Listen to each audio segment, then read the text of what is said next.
এই আপনার পরিচয়টা তো একটু বলবেন।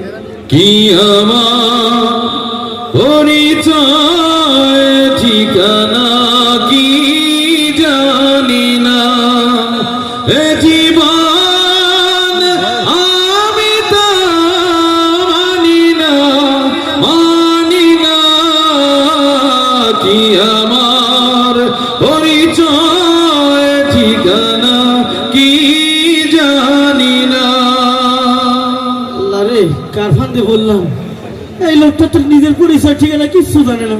এখন যদি আমার কয় আমার বাড়িতে পৌঁছে দেন, আমি কেমনে দিয়ে পাঠাবো? এ ভাই, আপনার পরিচয় জানার কোনো দরকার নাই, আপনারা একটা প্রশ্ন করতে পারি?